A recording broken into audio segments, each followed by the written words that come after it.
দিয়েও করতে পারি, ঘি দিয়েও করতে পারি, তিল তেল দিয়েও করতে পারি। দামোদর ব্রত এটি একটি মানে 1 মাসের ব্রত। এটিকে নিয়ম সেবার মাস বলে থাকে, মানে নিয়ম করে কিছু সেবা করা। এমনিতেই আমরা জানি যে কোনো দেবদেবীর উপাসনা করতে গেলে আমাদের কিছু নিয়ম বিধি মেনে করতে হয়। তাহলে এই দামোদর ব্রত করতে গেলেও কিছু নিয়ম মেনে করতে হবে। সেই নিয়মগুলি কি না, আমি যদি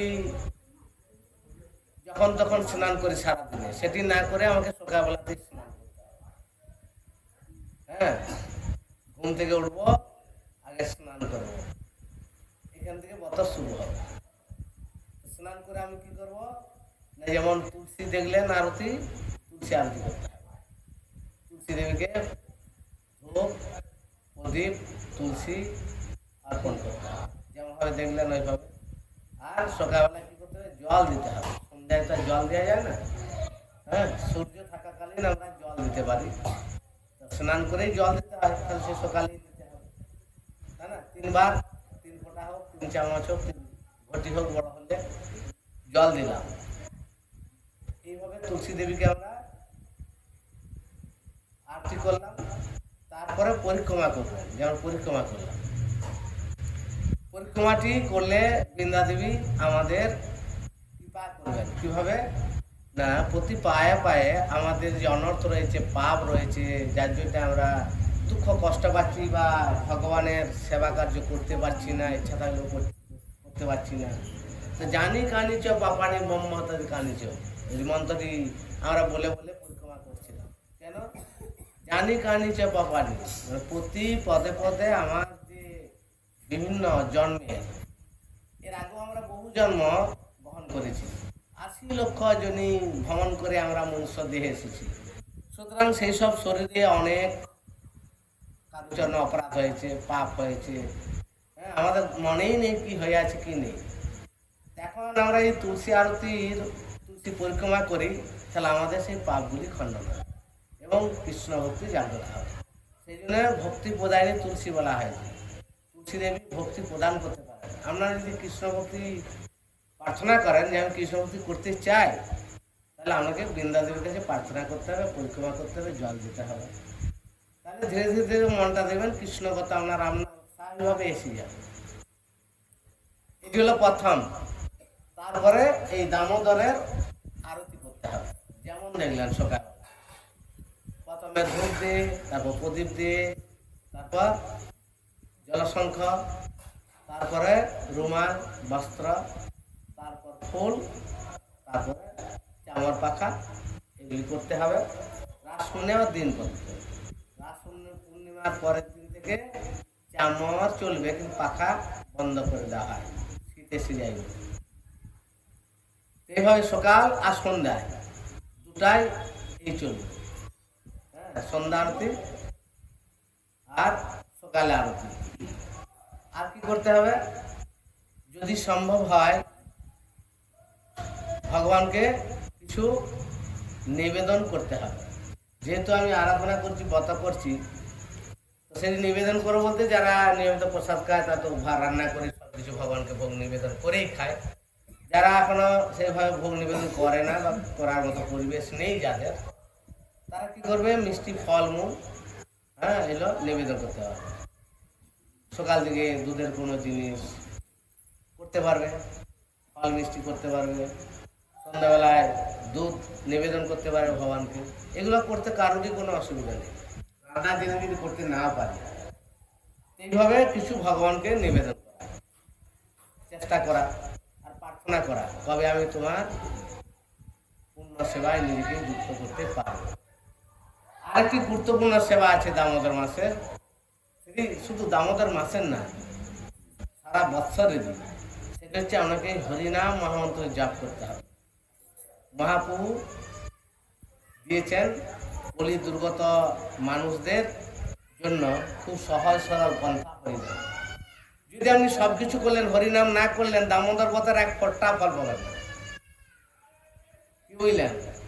যদি আপনি ব্রত করলেন, সব করলেন, উপোস করলেন, তাপাস করলেন, যা বলেন, কিন্তু হরিনাম করলেন করলেন না, জপ করলেন না, আপনি একটুকুনো ফল পাবেন না। কারণ কলিতে কি নাম রূপে কৃষ্ণ অবতার, তিনি রয়েছেন নামোদর রূপে, কিন্তু কলিতে তিনি নাম রূপে অবতীর্ণ হয়েছেন। নাম মম্ভ, তার নাম, তার নাম মম্ভ বলা হয়। এই নাম রূপে তিনি অবতীর্ণ হয়েছেন কলিতে, 3 রূপে অবতীর্ণ হয়েছেন। নাম রূপে আর কে কি জানেন, কি বলবেন, আর 2 রূপটা কি কি কারো জানা আছে? ভগবানকে উপাসনার এই কলিতে 3 রূপে রয়েছে। একটা যুগে এক ধরনের উপাসনা আছে। সত্য যুগে বিষ্ণু, হ্যাঁ, বিষ্ণুর উপাসনা করা, লেখা আছে ওম নমো ভগবতে বাসুদেবায় বলে ধ্যান করার আছে। তখন ওই হরে কৃষ্ণ করলে হবে না, ওম নমো ভগবতে বাসুদেবায়, যেটি প্রহ্লাদ মহারাজ করেছিল। তাতে যজ্ঞ, রামচন্দ্র যখন এসেছিলেন তার মুনি ঋষিরা দেখবেন শুধু যজ্ঞ, কুইন্টাল কুইন্টাল ঘি কাঠ, সারাদিন যজ্ঞ হচ্ছে। হ্যাঁ, যজ্ঞের মাধ্যমে ভগবানকে সন্তুষ্ট করতে হবে। তারপরে দাপর চলে এলো, দাপরে কৃষ্ণ, কৃষ্ণকে মানে অর্চনা, সুন্দর সুন্দর এইসব ফুল দিয়ে হবে না, সুন্দর সুন্দর সুগন্ধি ফুল, যা বাজারে কিনতে গেলে কিন্তু 50 টাকা 100 টাকা 150 টাকা পিস নিয়ে নেবে। হ্যাঁ, সুন্দর একদম গাওয়া ঘি, যার দাম হবে 3000 টাকা কিলো, 4000 টাকা কিলো, সেই ঘি পাবেন? হ্যাঁ, মুশকিল আছে পাওয়া। সুন্দর পুরো ডুপ্লিকেট জিনিস দিয়ে ওই দাপরে চলবে না, যত দাম হোক তোমাকে সেই সব জিনিস এবং সুন্দর বস্ত্র, সব কিছু সুন্দর। কপুর, এখনকার কপুর দিবেন, তেল বেরোবে, জ্বলবে না। কি আছে কে জানে, তেল আছে না অন্য কিছু আছে, দিন বুঝুন। কপুর, কপুর এনে দেখবেন না, বাটিতে দিবেন, ধরাই দিবেন, দেবেন, তেল হয়ে যাবে। কোনো যুগে দেখা গেছে কিনা জানা নাই। এই হচ্ছে কলিযুগ। এই যুগে এই ভগবানের উপাসনা করা, এরকম অর্চনা করা যাবে না, কিন্তু আমরা করছি কেন না, ভগবান তাকে সম্মান করতে বলেছে গীতায়। আমরা যা পাচ্ছি, যতটা শুদ্ধভাবে পাচ্ছি সেটা বলছি। সেই জন্য বললাম যে ঘিয়ের, যা ঘি খাবো সেই ঘিয়ের ভগবান করবে, যতটা হোক শুদ্ধ। তো খাওয়ার তো মানুষ বিষ হিসেবে দিবে না, যেটা আমরা কিনে খাচ্ছি। হ্যাঁ, সেটা অন্তত ভগবানকে দিবে, তাতে যতটা শুদ্ধ আছে না আছে। তাই অর্চনা মানে ভগবানকে সুন্দর সুন্দর অগ্রু, চন্দন, ধূপ, ফুল, সুন্দর 56 ভোগের নিবেদন করা। এটি এখনকার মানুষের পক্ষে সম্ভব হবে, কিন্তু ওটা দাপরের জন্য ছিল। আর কলিতে হরিনাম, হরিনাম করতে হবে, হরিনামের দ্বারাই জীব উদ্ধার লাভ করবে।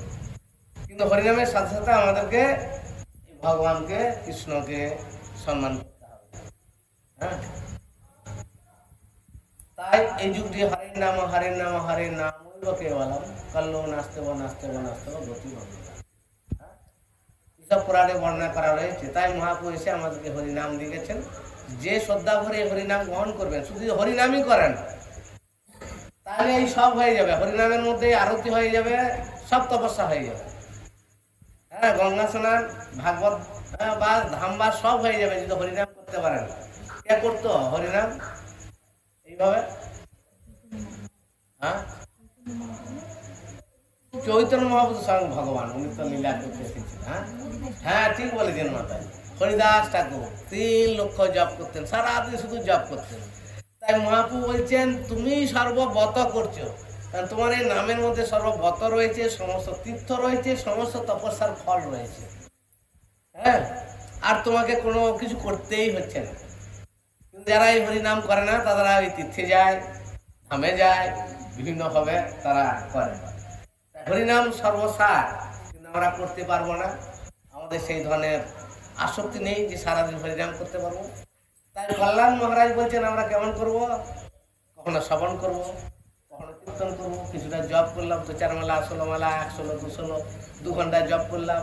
হ্যাঁ, স্মরণ, কখনো ভগবানকে স্মরণ করলাম, একটু তার লীলা কথা। হ্যাঁ, বিষ্ণু, হ্যাঁ কি পাদ সেবন, একবার তুলসী ফুল দিয়ে অর্চনা করলাম।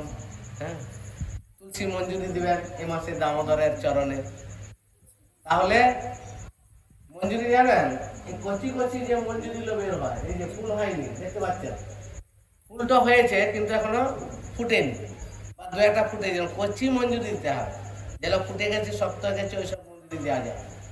তো ওই তুলসী মঞ্জুরি চয়ন করতে হয়, 2-4টে পাতা থাকবে, সেটা ভগবানের চরণে নিবেদন করতে হয়, দক্ষিণ পায়ে আগে আর বাঁ পায়ে পর। এই মাসে এইসব মঞ্জুরি অর্পণ করলে মানে একটা দিলে 1000টা তুলসী অর্পণের ফল পাবে, এরকমই মাহাত্ম্যপূর্ণ ভগবানের এই দামোদর মাস বিশেষ করে। তো এটা আমরা তুলসী অর্পণ করলাম, করতে হবে। পাদ শ্রবণের মধ্যে এগুলো করতে হবে। আরো যেমন দেখলেন সেটা পাদ শ্রবণের অঙ্গ, চন্দন দিতে হবে, চন্দন বেটে। চন্দন ছাড়া তুলসী দিবেন না, গঙ্গার জলে চন্দন বেটে সেই চন্দন ভগবানের চরণ দিতে হবে। শুধু তুলসী দিলে ঠিক না, কি হবে না হবে আমি অত জানি না, বলছি না, তবে দিবেন নাকি যখনই ভগবানের চরণ দিবেন অবশ্যই চন্দন মাখিয়ে দিবেন। হ্যাঁ, এইভাবে ভগবানকে পাদ সেবন, হ্যাঁ, পাদ সেবনের মধ্যে আবার লাগানোর ব্যাপারগুলো রয়েছে। তারপরে আবার অর্চনের রয়েছে। অর্চন মানে বিশেষভাবে আমরা যেমন স্নান করি না, ভগবানকে পঞ্চমৃত দিয়ে ভগবানকে স্নান করাতে হয়। তারপরে চন্দ্র দিতে হয়, ফুল মালা, যেমন ধরুন যার ঘরে গোপাল আছে দেখুন করে, স্নান করায়, সাজায়, কানে গয়না দেয়, হ্যাঁ, বাসি, এবার যে সাজানো হয় হচ্ছে অর্চনের মধ্যে পড়ে। অর্চনম বন্দনম, তারপর স্তুতি করা, দামোদর অষ্টকম আমরা এখন পাঠ করব, এটা স্তুতির মধ্যেই পড়ে। যে আমরা এই দামোদর অষ্টকম প্রতিটি পাঠ করি তাহলে ভগবানের বিশেষ গুণকীর্তন হয়ে যাবে। হ্যাঁ, আত্মা নিবেদন মানে যদি আমি সবকিছু ভগবানকে কেন্দ্র করে করি তাহলে যে আত্মা নিবেদন হয়, অর্থাৎ আপনি ভগবানের চরণে শরণাগত না হয়ে করলে একরকম ফল, আর যদি আপনি ভগবানের প্রতি শরণাগত হয়ে করেন তাহলে একরকম ফল, এরকম আর কি শরণাগত। অর্চন বন্দনম আত্মনিবেদনম, এদিকে আত্মনিবেদন বলা হয় যে আমি হে কৃষ্ণ তোমার সেবা করবো বলে ব্রত নিয়েছি, এই জীবনে যতদিন বেঁচে থাকবো তোমার সেবা করবো। ঘরে কাজকর্ম করবো না, মাঝে মাঝে যে ফাঁকা সময়টা থাকলো ঘরে সব কাজ করবো। চাকরির মানুষ চাকরি করবে, ব্যবসাদারের মানুষ ব্যবসা করবে, সব করবে, কিন্তু সকালে একবার ভগবানের সেবা করবে, সন্ধ্যাবেলায় একবার করবে, আর দুপুরবেলায় যে কেউ ভগবানের ভোগ নিবেদন এসব করলেই হবে। এইভাবে এই ব্রতটি করতে হয়। তা কোনটা কঠিন বলুন তো, কোনটা কঠিন? এর মধ্যে যদি কেউ যারা ধরুন বললাম যে ভোগ লাগিয়ে খায় না, তারা এই মাসটা নিরামিষ আহার করতে পারে। শাস্ত্র বলছে যদি সে একটু নিরামিষ আহার এই মাসটা করে তাহলে তার অনেক ভালো ফল হবে। হ্যাঁ, কারণ আহারের মধ্য দিয়ে আমাদের শরীরের ইচ্ছা অনিচ্ছা প্রকাশ পায়। দেখবেন যদি বেশি খাওয়া হয়ে যাবে দেখবেন একদম খাটে শুয়ে পড়বেন, ঘুমাবেন, 5টা বেজে যাবে। হ্যাঁ, আর যদি হালকা হালকা খান তাহলে আপনি ওগুলো কিছু হচ্ছে না। খাওয়ার পর আমাদের শরীরের সব কিছু নির্ভর করে। সুতরাং আহারটা যদি আমরা নিরামিষ করি তাহলে কি হবে, আমাদের সময়ে ঘুম হবে, সময়ে কাজ হবে, সময়ে পাঠ হবে, সারাদিন সব কাজ হবে, শরীরের কোনো অসুস্থতা আপনি অনুভব করতে পারবেন না। ব্রত করতে গেলে একটা নিয়ম করে করতে হয়, যেমন তখন একটু এইরকম নিরামিষ আহার করা তো ভালো। এর মধ্যে আবার অনেকে অনেক কিছুই করে থাকে, ওই সব দিকে আমি যাচ্ছি না। হ্যাঁ, আর চাতুর্মাস্য ব্রতে 4টি নিয়ম রয়েছে। যারা চাতুর্মাস্য ব্রত করে প্রথম মাসে কি মাখেনি, কি খাইনি, শাক, 1 মাস শাক খাইনি, কোনো শাক খাবো না, সেটা পেরিয়ে গেছে প্রথম মাস। দ্বিতীয় মাসে আমরা দুধের থেকে যে দই হয় দই খাবো না, সারা মাসে দই খাবো না, এটা হচ্ছে ব্রত। তৃতীয় মাসে দুধ খাবো না, দুধ ছাড়া দুধের জিনিস খাবো কিন্তু দুধ খাবো না, মিষ্টি খাবো, দই খাবো, সব খাবো, কিন্তু সরাসরি দুধ খাবো না, এই ব্রত। আর এই মাসটা হচ্ছে চতুর্থ মাস। এই মাসে কি খাবো না, মাসকলাই। মাসকলাই কি, কোন কলাইকে মাসকলাই বলে? হ্যাঁ, বিউলির ডাল বলে, আর সরষের তেল। এটা না খেলে অনেকেই 4 মাস এই 4টা বিধি পালন করে, বিধি কলাই আর সরষের তেল মাখবে না, খাবে না, অন্য তেল ব্যবহার করবে। এটাকে চাতুর্মাস্য ব্রত বলা হয়, যে আমরা এক একটা জিনিস ভগবানের সেবার জন্য ত্যাগ করছি স্বেচ্ছায়। এটা খাবো না, এর অন্য কোনো জিনিস খাবো, কিন্তু ওটা খাবো না। এইভাবে বিষ্ণু স্মরণ রাখার, এটা ব্রত করলে দেবেন স্মরণ থাকে, স্মরণ করতে পারি আমরা। এইভাবে 4 মাসে। তাছাড়াও অনেকে হবিষান্ন গ্রহণ করে। হবিষান্ন বলতে অনেকেই জানেন, হ্যাঁ, অন্য আর কিছু আলু সবজি আছে কয়েকটা, সেগুলো দিয়ে একবারে সিদ্ধ করে, আর তাতে একটু ঘি সন্ধ্যাবেলা লবণ দিয়ে সে আহার করে। হ্যাঁ, এইভাবে সে আর অন্য কিছু আহার করে না। তার ফলে আবার অনেকে আবার অনেক কিছু করে, যেমন বিভিন্ন শাক সবজি বলে, এটা খাবো না, ওটা খাবো না, পটল খাবো না, ঝিঙে খাবো না, মূলো খাবো না, এরকম করে থাকে। সেটা নিজের অবস্থান অনুযায়ী করতে হবে, তাই না? আমার যেমন সামর্থ্য রয়েছে, যেমন যোগ্যতা রয়েছে, আমি যেটা পারবো আমি সেটা করব। কিন্তু কমসে কম আমি বলবো যেটা পারবো, সকালবেলা একটু তুলসী ফুল দিতে, জল দিতে পারবো না? পারবে না? কে পারবেন না? পারবেন না? ভগবানকে একটু ফুল তুলসী দিতে পারবেন না? সময় হবে না, স্নান করি না। আর কি হবে, ভগবানের সন্ধ্যার সময় এর মধ্যে আরতি করে গিয়ে প্রদীপ দিতে পারবো না? আর ভগবান একটু হরি নাম করতে পারবো? হাত চাপড়ে হোক, যেভাবে হোক, মালা থাকা না থাক, মুখেই বলি না ভগবান তো নাম স্মরণ করবো, এটা করতে পারবো না? কে পারবে না? হাত তুলতে, যেগুলো করতে পারবে না। তবে এটাই মহাপ্রভু দিতে এসেছেন কলির মানুষকে। কলির মানুষ সবাই সব করতে পারবে না, তাদের সবার সব রকম শরীর নেই, সব রকম অবস্থা নেই, তারপরে রোগ জ্বালা ব্যাধি, তারপর ঝুট ঝামেলা, কলিকাল মানেই কলহ, তাই না? এত সব করতে পারবে না, তাই না? এখনকার পুকুরগুলো সব নর্দমায় পরিণত হয়ে গেছে, আপনি পুকুরে যে স্নান করতেও পারবেন না। হ্যাঁ, কলিকা, কুয়োর জলও খেতে পারবেন না, সেমন দূষিত, কিনে খেতে হবে জল আপনাকে। তো কেমন কাজ বলুন? সেই যুগে মানুষের সবার পক্ষে কি করে সম্ভব? যার টাকা পয়সা আছে সে নাই অনেক কিছু করতে পারবে, কিন্তু যার নাই, তা ভগবান তার কি উপাসনা করার কোনো সুযোগ দেয় নাই? না, যে সব কিছু করেও পাবে, আর যে শুদ্ধ করে ভগবানকে এইসব করবে, সেও ভগবানের কৃপা পেতে পারবে। ভগবানের কাছে বাজ বিচার নেই যে ও এরকম, ও এরকম, ও এই দিল না। না, ভগবান বলেছে গীতাতে, দেখবেন, যে যত আমার পপদ্বন্দ্বে তান ততই বা বোঝা, যে যেভাবে আমি উপাসনা করে আমি তাকে সেইভাবে পুরস্কৃত করি। তো যার কিছু নাই, যার কিছু নাই, সেটা প্রদীপ দেয়, তাতেই ভগবান খুশি, যে ভগবান জানে ওর কিছু নাই। জানেন তো ভিতরে ঘরে যে কি খেয়েছিল? সবাই জানেন, কলা ছাল, কলাগুলো ফেলে দিচ্ছিল বিদুরের স্ত্রী। হ্যাঁ, তার খেয়ালই নেই যে আমি কি কৃষ্ণকে দিচ্ছি আর কি ফেলে দিচ্ছি। তো কৃষ্ণ তাই খেয়ে নিয়েছিলেন, বলেনি যে তুমি আমাকে কি খাওয়াচ্ছ। হ্যাঁ, তারপর আর কিছু ছিল না। দেখুন, ভগবানকে অনেক কিছু দিয়ে পাওয়া যায়, অল্প তো পাওয়া যায়, আর কোনো কিছুতেই পাওয়া যায় না যদি আমার ভগবানের প্রতি শ্রদ্ধা ভক্তি না থাকে। আর এই যে করতে পারার ইচ্ছাটা আসবে যদি আপনারা এরকম শ্রবণ করেন। হ্যাঁ, শ্রবণ করেন, ভগবানের ভক্তের মুখ থেকে সেভাবে শ্রবণ করেন, আর একটু করে কীর্তন করেন সঙ্গে, তাহলে দেখবেন আপনিও অনেক কিছু করতে পারবেন সংসারে কাজ করার মাঝে মাঝে। এবং আনন্দ পাবেন, সুস্থ থাকবেন, সংসারে লক্ষ্মী অবস্থান করবেন। আপনার দারিদ্রতা বলুন, অভাব অভিযোগ বলুন, দেখবেন ধীরে ধীরে ওগুলো সব চলে যাবে। আসলে হচ্ছে আমাদের অভাব হচ্ছে মনের অভাব। হ্যাঁ, আমাদের এমনি অভাব নেই, কিন্তু মনের খুব চাহিদা আমাদের।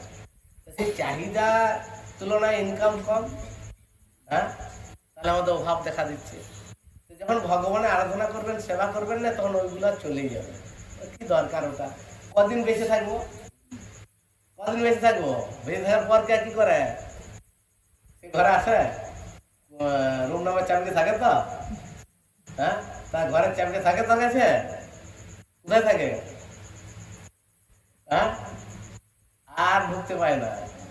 তাহলে এই জীবনটা, এই যে জীবনটা আমি পেয়েছি এখন, এই জীবনটাই যদি আমি ভগবানের একটু নাম করি, হরিনাম করি, ভগবানের সেবা করি, আর বিশ্রামের যা জায়গা আছে ভগবানের কৃপায় যেটুকু আমার জুটেছে, টিনের ঘর হোক, ঘর হোক, একটা কুড়ে ঘর হোক, আমি তো আছি। হ্যাঁ, ঠিক না? একটা রাস্তার কুকুর ছাই গাদায় শুয়ে আছে, আমি তো একটা চালা ঘরেও শুয়ে আছি। তাহলে সেখান থেকে কি সর্বশ্রেষ্ঠ? না ভগবানের নাম, ভগবানের স্মরণ হচ্ছে সর্বশ্রেষ্ঠ, তাই না? এইটুকু আমি যদি করতে পারি, তাহলে আমি এই দুর্দশা থেকে মুক্ত হতে পারবো। আমাদের ভয় সবাই আছে না নাই? হ্যাঁ, আমি সবাইকে বললাম নিরামিষ খাবেন, তো সবাই বললো না এখন খেতে পারবো, ছেলে মেয়েরা আছে। আর ধরুন ডাক্তার ঘর চলে গেছেন, ডাক্তার বলছে তোমার আর আমিষ খাওয়া যাবে না, খাও তো পটল ডাঙ্গার টিকিট কাটা হয়ে যাবে। কি করবে স্যার? আর খাবে না, ভয়ে খাবে না। কেন খাবে না? মরে যাবো। হ্যাঁ, তো মরার ভয় সবাই আছে, ঠিক না? কিন্তু আমরা কিরকম বলবো ভগবানের সেবা না করলে মরে যাবে, মারবে আমাকে। হ্যাঁ, তাহলে আমরা কখন ওটা ত্যাগ করতে পারি? যখন মৃত্যু ভয় আমার এসে যায়। সে মৃত্যু ভয় কে বলবে না? ডাক্তার। যে কেউ বললে হবে না। ডাক্তার যখনই বলবে খাবে না, তাহলে আর খাবে না। হ্যাঁ, ওরা না মরে যাবো, ছেলে মেয়েরা কি করবে? কিন্তু আমাদের এর থেকে একটি বড় ভয় আছে। শুনুন, এর থেকে একটু বড় চলে আসুন বাবু, এর থেকে একটি বড় ভয় আছে। সেই বড় ভয়টা কি জানেন? কে জানে? গীতাতে ভগবান বলেছেন এর থেকে একটা বড় ভয় আছে, সেই ভয় থেকে উদ্ধার পেয়ে যাবে। হ্যাঁ, কি ভয় আছে? অপিচেষু দুরাচার ভজতে মা অনন্য ভাব। হ্যাঁ, না ওটা নয়, শ্লোকটা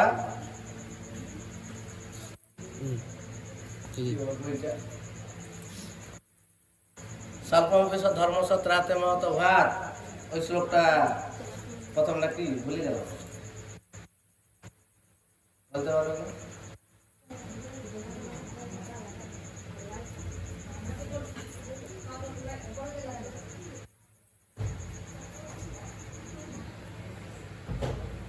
দুয়ে 40 নম্বর।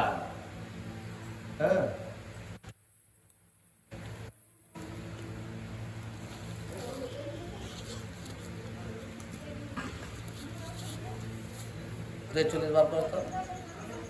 অভিক্রম মনসস্য প্রত্যবায়ন বিদ্যতে স্বল্পমস্য ন্যায়াভিক্রম মনসস্য প্রত্যবায়ন বিদ্যতে স্বল্পমপ্যস্য ধর্মস্য ত্রাতে মহত ভাত। এখানে ভগবান 42 নম্বর শ্লোক গীতা যদি আছে পড়তে পারবেন। হ্যাঁ, নেহা অভিক্রম মনসস্য প্রত্যবায়ন বিদ্যতে স্বল্পমপ্যস্য ধর্মস্য ত্রাতে মহত ভাত। ভগবান বলছেন ভক্তিযোগের অনুশীলন কখনো ব্যর্থ হয় না এবং তার খুব ক্ষয় নেই। তার স্বল্প অনুষ্ঠানটাকে সংসার ও মহাভয় থেকে পরিত্রাণ করে। সেই সংসার ও মহাভয় কি জানেন? যে আমার মৃত্যু হলেই আবার জন্ম হবে। হ্যাঁ, জাতস্যই ধ্রুব মৃত্যু ধ্রুবম জন্ম মৃত্যস্য চ তস্মাৎ অপরিহার্যাতে না সচিত মহর্ষি। এই গীতাতে আছে শ্লোকটা। হ্যাঁ, 3য় অধ্যায়। কি বললাম? জাতস্যই ধ্রুব মৃত্যু ধ্রুবম জন্ম মৃত্যস্য চ তস্মাৎ অপরিহার্যাতে না সচেতন মহর্ষি। হ্যাঁ, যার জন্ম হয়েছে তার মৃত্যু হবে, আর যার মৃত্যু হয়েছে তার জন্ম হবে। কিন্তু কোথায় জন্ম হবে? কুকুরের পেটে, না শিকারের পেটে, না শুকরের পেটে, না নরকে? কেউ জানেন? জানতে পেরেছেন? হ্যাঁ, জানতে পেরেছি আমরা? জানি না, কিন্তু আমাদের জন্ম হবে। তাই এটা হচ্ছে সবচেয়ে বড় ভয়, যে এই জন্মে মৃত্যুর পর আমার আবার কোথায় জন্ম হবে? হ্যাঁ, কার ঘরে হবে? ঠিক না? যদি কারো ঘরেই হয় তো সে ধনী হবে না গরিব হবে, না রোগক্লিষ্ট হবে, না মৃত্যুর পর আমার বাবা মা আমার জন্ম হবে, মা বাবা মারা যাবে। কি হবে কেউ জানেন? জানেন না। এটা হচ্ছে সবচেয়ে বড় ভয়। তাই যারা জানতে পেরেছেন যে আমাদের এইভাবে সংসারে নানা দুঃখ পেতে হয়, তারা এখন ভগবানের উপাসনা করছেন যাতে এই মহান ভয় থেকে পরিত্রাণ পায়, আর ভগবান তাকে রক্ষা করেন। যে ভগবানের শরণাপন্ন হবে ভগবান তাকে রক্ষা করবে কিনা? এই গিরাজ গোবর্ধন আসছে কয়েকদিন বাদেই, তো গিরাজ গোবর্ধন জানেন তো? জানেন? ব্রজবাসীরা ইন্দ্রের পূজা বন্ধ করে দিয়েছে। দেবরাজ ইন্দ্র, দেবতাদের রাজা ইন্দ্রের পূজা করেনি, তো ইন্দ্র পূজা বন্ধ করে দিয়েছে। ইন্দ্র রেগে গেছে, আরে মর্তবাসীর লোকেরা এইরকম অহংকার, আমার পূজা বন্ধ করে দিয়েছে, আমি কি করতে পারি? একদম বৃষ্টি দিয়ে ওদেরকে ধূলিসাৎ করে দেবো, সব মেরে দেবো। হ্যাঁ, বজ্রপাত বৃষ্টিপাত এইসব করে, ঠিক না? তো আমরা করতে শুরু করে দিয়েছি। ভগবান বলছে আমার নির্দেশে ওরা ইন্দ্রের পূজা বন্ধ করেছে, গিরিরাজের পূজা করেছে। তাহলে কে রক্ষা করবে এখন ওদেরকে? হ্যাঁ, আমরা ভগবানকে ছাড়া কাউকে ভালোবাসতো না, তাই গিরাই গোবর্ধনকে ছাতার মতো তুলে ওদেরকে সব রক্ষা করেছিল 7 দিন ধরে, বুঝলেন? এটা হচ্ছে ভগবানের আশ্রয় নিলে লাভ, যে ভগবান, আমি ভগবানের আশ্রয় নেব, ভগবান আমাকে কি করে রক্ষা করবে সে চিন্তা করবে। ব্রজবাসীরা চিন্তা করলো না, তারা তাকে ভালোবাসে, তার কথা শুনে বিপদ আপদ যা আসবে কৃষ্ণ বুঝবে। তো দেখবেন গিরাই গোবর্ধনে এই মাসে আছে, কালী পূজার পরে অন্নকূট মহোৎসব, তাই না? ভগবান হচ্ছে এই করুণাময়। তা আজকের দিনটিও খুব গুরুত্বপূর্ণ। আজকের দিন কি জানেন? জানেন আজকে বহুলা অষ্টমী, ভগবানের একটি বিশেষ, ভক্তের প্রতি কৃপা করার একটি বিশেষ দিন।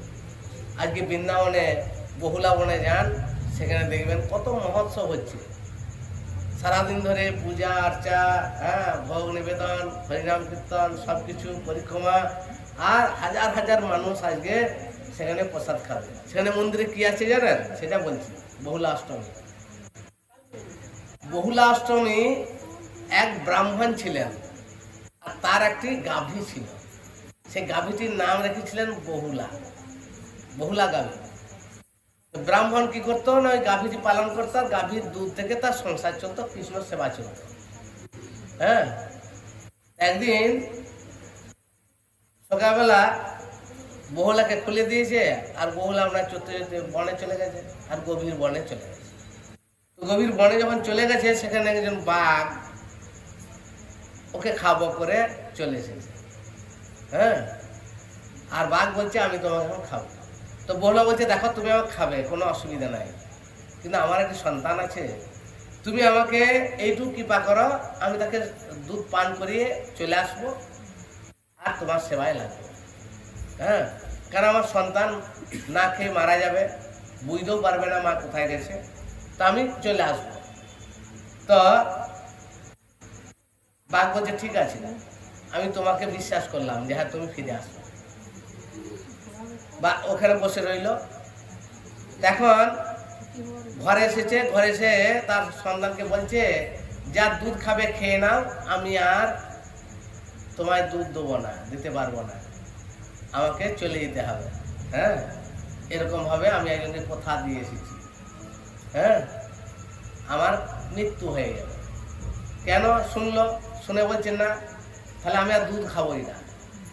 যদি আমার মৃত্যু হয় তাহলে আমার আজই মৃত্যু হোক, আমার এরকম মা চলে গেলে বেঁচে থেকে লাভ কি?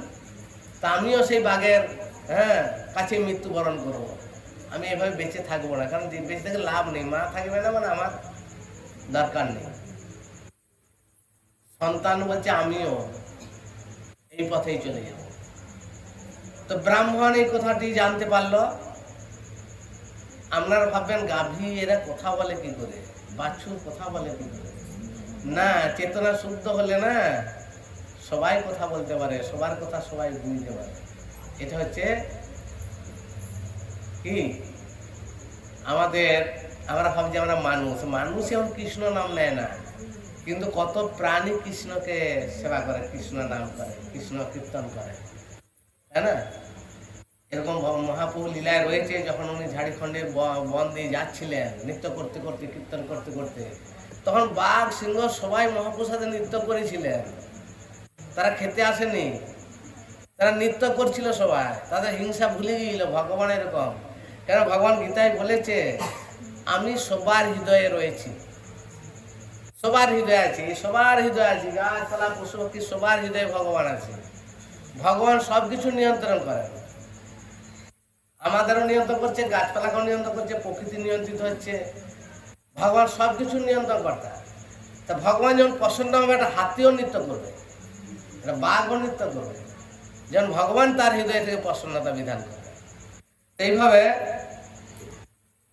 ব্রাহ্মণ যখন জানলো, ব্রাহ্মণ বলছে তোমরা চলে যাবে, তোমাদের মৃত্যু হবে, আর আমার তো তোমার সেবা দিয়েই তো জগন্নাথের সেবা হয়, আমার কৃষ্ণের সেবা হয়, তো তুমি যদি মারা যাও তাহলে আমার কৃষ্ণ সেবা কিসে হবে? তাহলে আমার আর বেঁচে থেকে লাভ নাই। যদি কৃষ্ণ সেবা করতে না পারি তো আমার বেঁচে থেকে কি লাভ? আমিও চলো তোমার সাথে যাব। বুঝলেন? বলছি কৃষ্ণ সেবা হবে না তো বেঁচে দিয়ে কি লাভ? দরকার নেই। সবাই চলেছে বাঘের কাছে। বাঘ তো দেখে ভাবছে আরে বাবা আমি তো একজনকে খাবো বলেছিলাম, এখন তিনজন। তা আনন্দ হবে না? হবে না? কত আনন্দ হবে বলুন না? হ্যাঁ, তিনজন। বলছে গাভীকে আরে আমি তো তোমার খাবো বলেছিলাম, তোমার সাথে তুমি ওদেরকেও নিয়ে এসছো। হ্যাঁ, তা সবাই বলছে আমরা বেঁচে দিয়ে কি করবো? হ্যাঁ, সন্তান বলছে যদি মা চলে যায় তাহলে আমার বেঁচে দিয়ে কি হবে? আর ব্রাহ্মণ বলছে যদি আমার গাভী চলে যায়, বহুলা চলে যায়, তো আমার কি বেঁচে থেকে আর কি লাভ হবে? আর এইসব দৃশ্য সবকিছু জানেন তো নারদ, ভগবানের অপূর্ব লীলা সবকিছু দর্শন করেন এই নারদ। তো নারদমণি তখন ভগবানের কাছে প্রার্থনা করছে, হে ভগবান দেখো তোমার উপর নির্ভর করে এরা বেঁচে থাকে, সবাই ব্রাহ্মণ বেঁচে থাকে, গাভী পালিত হয়, সন্তান পালিত হয়, তুমি তো ওদের রক্ষা না করে তাহলে ওরা কি করে থাকবে? সঙ্গে সঙ্গে ভগবান নারদমণির কথা শুনে তার কাছ থেকে জানে, ভগবান কি জানে না? জানে, কিন্তু ভগবানকে না বললে না ভগবান কিছু করবে না, ও কালা, আপনাকে বলতে হবে তবে শুনবে, না শুনবে না, তাই না? ভুল বললাম? ভগবানকে আপনি বলবেন, ভগবান মনে মনে আপনার সাথে কথা বলবেন, বলবেন না, দিনের পর দিন বলতে থাকবেন, কাঁদতে থাকবেন। হ্যাঁ, দেখবেন যে ভগবান আপনার সাথে কথা বলছে কিনা। যতক্ষণ না বলবেন ততক্ষণ মাথা ঠুকতে থাকবেন, কপাল ফেটে কপাল রক্ত বেরোবে সেটাও চরণে দিবেন, কথা বলছে কিনা দেখবেন, দেখবেন কথা বলবে তোমরা। তো সঙ্গে সঙ্গে ভগবান তার সুদর্শন পাঠিয়ে দিল, আর সুদর্শন এসে ওকে হত্যা করলো। হ্যাঁ, কাকে? ও বাঘটিকে হত্যা করলো, আর হ্যাঁ গাভী তার সন্তান ব্রাহ্মণ সকলকে রক্ষা করলো। তাহলে ভগবানের সেবা করার ফল বুঝতে পারছেন কেন এরকম করে ভক্তরা ভগবানের সেবা করে? দেখুন অনেকে অনেক রকম আহার বিহারে মত্ত হয়ে আছে, আর ভক্তরা দেখুন শুধু ভগবানকে নিবেদন করছে, খাচ্ছে, আর সুন্দর হরি নাম করছে। হ্যাঁ, দেখুন একই পাশাপাশি বাস করছে, বা একই ঘরেই বাস করছে, আর তাদের দুজনে দেখুন দুর্গম কেমন স্বভাব চরিত্র। আর একটু দেখলে দেখবেন কে ভালো আছে, কার আকার ভালো, আকৃতি ভালো, স্বভাব ভালো, কথাবার্তা ভালো, আর একজনের কেমন কথাবার্তা। কিন্তু কোথা থেকে আসছে? ভগবান সেবা করার ফলে একরকম, ভগবান সেবা থেকে বিমুখ থাকার ফলে একরকম।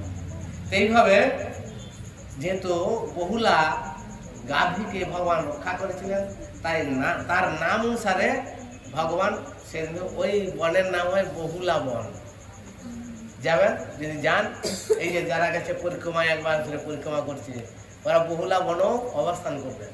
সেখানে একটি মন্দির বানিয়ে দিয়েছে। কি মন্দির আছে? ব্রাহ্মণ আছে, গাভী আছে, তার সন্তান আছে, আর ভগবান আছে। সেই মন্দিরটিতে আজকে পূজা হবে, আরাধনা হবে, সেবা হবে, হাজার হাজার মানুষ হ্যাঁ সেখানে প্রসাদ খাবে। বৃন্দাবনবাসীর সেবা দেখলে আশ্চর্য হয়ে যাবেন, সব ঘরে যা আছে সব নিয়ে চলে যাবে। বলতে হবে না, ডাকতে হবে না। আপনাদের তো মনে হয় ডেকে নিচে বলে এসেছেন, না ডাকলে মনে হয় কেউ আসতেন না। ওখানে সব ডাকতে হয় না, যেখানে ভগবানের আরাধনা হয়, সেবা হয়, তার ঘরে যা থাকে সে নিয়ে চলেই যায়। চলো ওইখানে সেবা হচ্ছে, ওখানে সেবা হবে। ডাকা নিমন্ত্রণ করার কোনো প্রয়োজন নাই, বুঝলেন? ভগবানের সেবা বা ডাকতেছে, আরে সেবার সুযোগ পাচ্ছি মানে তো এটা আমার একটা সৌভাগ্য। কি এটা তো আমার একটা সৌভাগ্য যে আমি গেলে আজ একটু ভগবানের প্রসাদ পাবো, ভগবানকে দর্শন করবো, কি একটা প্রণাম করতে পারবো। পরিবেশটি সবসময় তৈরি হবে কি? সবসময় হবে না, ঠিক না? তাই এই বহুলা অষ্টমী অত্যন্ত গুরুত্বপূর্ণ একটা অষ্টমী, ভগবানের লীলা। যে ভগবানের স্মরণ নেবে ভগবান তাকে রক্ষা করবে। এইটা তাহলে আমরা কেন ভগবানের শরণাপন্ন হব না? আর 12 মাসের মধ্যে যদি না পারি, অর্থাৎ একটা মাস, হ্যাঁ ঠিক না? যদিও দামোদর মাসকে আমরা কার্তিক মাস বলে থাকি বৈষ্ণবীয় মতে। হ্যাঁ, তো যে মাসের মধ্যে শ্রেষ্ঠ হলো কার্তিক, হ্যাঁ ঠিক না? শাস্ত্রের মধ্যে শ্রেষ্ঠ বেদ, তীর্থের মধ্যে শ্রেষ্ঠ গঙ্গা। বোঝা গেল? এইগুলো হচ্ছে শ্রেষ্ঠ। আর ভগবানের সেই ভগবানের আমরা শরণাপন্ন হয়ে সেবা কার্য করেছি। তো মাসের মধ্যে শ্রেষ্ঠ হচ্ছে কার্তিক মাস। এই 12 মাস যারা যদি কেউ 12 মাস করতে না পারে, অন্তত এই একটি মাস যদি ভগবানের উপাসনা করে, তাহলে মহান মৃত্যু ভয় থেকে সে রক্ষা পেয়ে। মহান সংসার ভয় মানে সে ওই কোনো নরকে হোক বা কোনো পশু শরীর হোক বা সেরকম কোনো শরীরে জন্মগ্রহণ করবে না। তাকে ভগবান পুনরায় ভক্ত গিয়ে জন্ম দেবে আর ভগবত ভক্তি করে সে ভগবানের কাছে চলে যাবে। কি বললেন, কি বললাম বলুন? মৃত্যু হবে, মৃত্যু হলে ভক্ত গিয়ে জন্মগ্রহণ করবে। ভক্ত গিয়ে জন্মগ্রহণ করবে আর ভক্ত গিয়ে আরাধনা করে সে তার আসল স্বরূপে ফিরে চলে যাবে। এই সংসার মহাভয়ার জন্ম মৃত্যু চক্র থাকবে না। জন্ম হলেই তো মৃত্যু হচ্ছে, মৃত্যু হলে আবার জন্ম হচ্ছে, আবার মৃত্যু হচ্ছে। কুকুর বিড়াল সেগাল গাছপালা 84 লক্ষ জনি কেবল ঘুরতেই থাকে 80 লক্ষ জনিতে। 80 লক্ষ জনি ঘুরে মনুষ্য শরীর, আর মনুষ্য শরীর ভগবানের আরাধনা না করলাম আবার ওইসব শরীরে চলে গেল। ঠিক না? তা আমাদের এই ভক্ত গিয়ে জন্মন হবে। এই যে রায় আর অমিতা বলছিল আমরা গোপালের সেবা করি, এই করি, তিলক করি। এখন এরা বলছিল বাচ্চাগুলো উঠে চলে গেল কোথায়? তো এই যে তারা ছোট থেকে শুরু করেছে, এরপর যদি সাধুগুরু বৈষ্ণবের কৃপা ওদের উপর হয়ে যায় বা ওরা যদি সাধুগুরু বৈষ্ণবের স্বর্ণাপন্ন হয়ে যায়, ওরা মনে হয় আমাদের মতো বয়সে অনেক ভালো ভক্ত হয়ে যাবে। অনেক ভালো মানুষের সাথে ব্যবহার করতে শিখতে পারবে। কেন এটি হচ্ছে তাদের আশীর্বাদ যে তারা হয়তো পূর্ব জন্মে ভগবানের কোনো আরাধনা করেছিল, তা এখন ভক্তিমতী পিতা মাতার গর্ভে তারা জন্ম হবে। এই সৌভাগ্যটি ভগবান বলছেন এটি পেতে পারো, এটি ডাক্তারদের মুখের বলাতে হবে না। ডাক্তার পারবে এই বিপদ থেকে রক্ষা করতে? না, ওরা এই জীবনে রক্ষা করতে পারবে যে তুমি এলো খেয়েও না, তার সুস্থ থাকবে। তো সুস্থ করলেও মরবো না। ডাক্তারদের কোথায় যদি নিরামিষই খান কি যাই বলুক খান, মরবেন না? ডাক্তারটাও মরবে তো, আর আপনি মরবেন না কেন? মৃত্যু সবারই আছে, কিন্তু পরবর্তী যেটা সেটা ডাক্তাররা দিতে পারবে না, কিন্তু ভগবান দিতে পারবে। তাই আমরা এখন শুনলাম কত সুন্দর। তাই এখন আমরা দামোদর যে লীলা করেছেন সে অষ্টকমটি পাঠ করতে হয়। ভগবানকে প্রদীপ দিতে গেলে দামোদর অষ্টকমটি পাঠ করে প্রদীপটি দিতে হয়। পাঠ করা মানে ওটা তো ভগবানের গুণকীর্তন রয়েছে। গুণকীর্তন যেমন আমাদের প্রশংসা করে, আমাদের কেমন ভালো লাগবে? ভালো লাগবে না? মাতাজি ভালো, মাতাজির শ্বশুর ঘরটি ভালো, বাবা শাশুড়ি কি ভক্তিমূর্তি, কেমন লাগবে শুনতে? লাগবে না? ছেলেগুলির ব্যবহার কত সুন্দর, কেমন লাগবে? তা আমরা ভগবানের এরকম ওই অষ্টকমনে ভগবানের সেখানে রূপ গুণের বর্ণনা করা হয়েছে। মায়ের সাথে তার এই যে ননি খাওয়া নিয়ে রয়েছে, মা বেঁধেছে, মা যে করে লাঠিটা নামানো এরকম পাশে, তো এইটি ওর মধ্যে লেখা আছে। আর কৃষ্ণ কাঁদছে, মা বেঁধেছে, তাই বলছে এই যে মা বেঁধেছে এটি হচ্ছে প্রেমের বন্ধন। দড়ি দেখাচ্ছে কিন্তু দড়ি নয়। তাই আমার এই ব্রত যে পালন করবে বা এই অষ্টম পাঠ করবে, তারাও আমার এই কৃপা লাভ করবে এবং তারাও এই বন্ধন থেকে মুক্ত হয়ে যাবে। আর এই অবস্থায় তিনি কুবেরের 2 সন্তান নলকুবের মণিগ্রীবকে উদ্ধার করেছিলেন। তারা বন্ধনে আবদ্ধ ছিল অর্জুন গাছ হয়ে। তো অর্জুন গাছ হয়ে ছিল বলে ভগবান বলছে আমাকে বেঁধে দিয়েছে মা, তাহলে কেমন আমি বুঝতে পারছি অসুবিধা। তাহলে ওরা যে এতকাল ধরে আবদ্ধ হয়ে আছে ওই নারদমণির অভিশাপে, এখন নারদমণি তো বলেই দিয়েছিল অভিশাপ দিলাম গাছ হবে, কিন্তু ভগবান যখন যাবে তখন তার পরশে তোমরা উদ্ধার হবে, বলে দিয়েছে। তাহলে এখন সেই ভগবান এসেছে, তাই তাদেরকে উদ্ধার করলেন। এই লীলাটির মধ্যে ওটি আছে, পাঠ করলেই ওটি কীর্তন করা হবে আর ভগবান প্রসন্ন হবে, আর ভগবান প্রসন্ন হলে আমাদের শান্তি বিধান করবে। তা আমরা এখন দামোদর সময় পাঠ করবো, তারা প্রত্যেকেই প্রদীপ নিবেদন করবেন। প্রদীপ নিবেদন করতে যে জানেন তারও ঠিক আছে, যে জানেন না আমি বলে দিচ্ছি সেইভাবে করবেন। ভগবানের যে চরণ দুটি, পা দুটি দেখা যাচ্ছে, সেই চরণ দুটিতে 4 বার ঘুরবেন, গুনে গুনে ঘুরবেন, ঠিক আছে, যেন বাদ না হয়। কম করে 4 বার, বেশি ঘোরাতে কোনো সমস্যা নাই, কিন্তু 4 বার। হৃদয়ে নাভিতে 2 বার, যেখানে মায়ের হাত রয়েছে ওখানে 2 বার ঘুরবেন, আর মুখে 3 বার, সর্বাঙ্গে 7 বার, পা থেকে মাথা পর্যন্ত, 16 বার হয়ে গেল। 16 বারে 16 আনা পূর্ণ হয়, 16 আনা পূর্ণ হয়, 16 স্বর্ণাকৃতি হয়।